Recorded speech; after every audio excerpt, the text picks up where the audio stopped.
with less than 24 hours to go before the European Parliament votes on a radical overhaul of copyright law. Stakeholders on both sides of the debate are making one last push to influence decision-makers. On the music side, European trade organizations are issuing a final call for members of the European Parliament, MEPs, to pass the Copyright Directive, which supporters say would address the so-called value gap and carry huge consequences for user-generated content (UGC) services like YouTube. Naturally, technology companies are not so keen on the reforms, which have the potential to transform how internet platforms host and distribute music, movies and fan-made videos by requiring them to negotiate licenses with rights holders. The proposed measures will also require UGC services like YouTube and Dailymotion to introduce automatic content recognition systems blocking any works that infringe copyright, as well as to set up easy redress systems for works mistakenly taken down. Opponents to the reforms say that could put an end to memes, remixes and other user-generated content.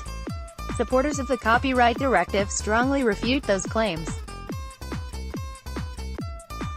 In the run-up to Wednesday's vote, which takes place in Strasbourg, France, both sides have been fiercely lobbying policymakers, with international trade body IFPI reporting that more than 6 million emails have been sent to MEP and officials from representatives of the tech sector as part of a huge disinformation campaign.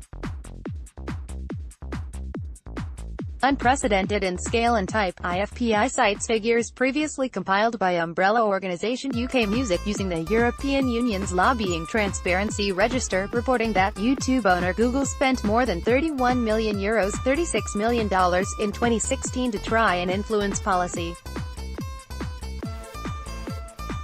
The EU register does not report how much Google spent on direct lobbying in 2017 nor the first half of this year. No one could have foreseen the scale of the cynical and manipulative behavior of some platforms to protect their interests, says a joint statement from IFPI, IAO, International Artists Organization, Impala and EMA, European Music Managers Association, published Tuesday, Sept. 11. Online services, such as YouTube, allow users to upload music onto their services, place adverts against it that generate huge profits and then refuse to return a fair share to the producers and artists who create the work in the first place, said the statement. It goes on to warn, the choice is clear. Do we allow big tech to bully and subvert this vote, or do we do the right thing and give European culture a fair deal?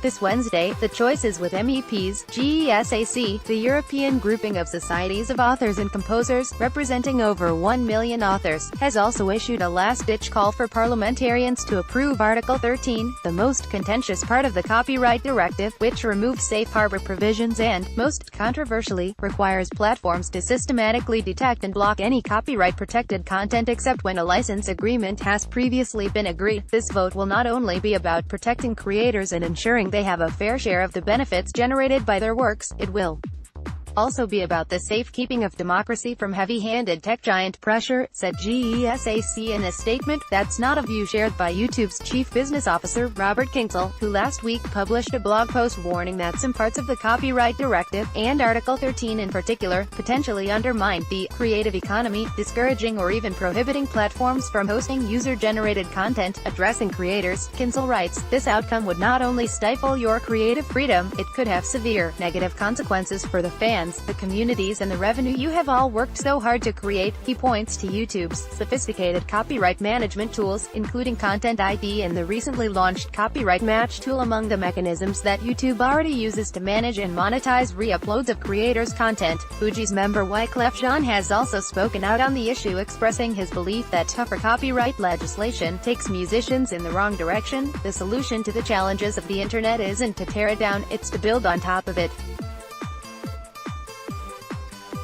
Instead of pointing fingers, we should be having productive conversations, Jeans writes in an op-ed published last week by Politico. Impala's executive chair Helen Smith responded to that article in her own op-ed, also published by Politico, stating copyright reform was not about tearing down the internet.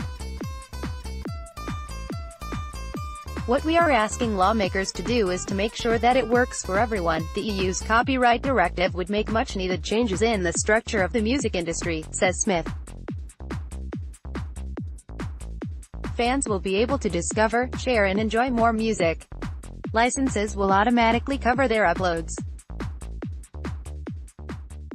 Meanwhile, artists will have a say and capture more revenue, no matter how big they are or where they come from. She concludes, all artists are born equal. It's Europe's job is to make sure that means something in the online world.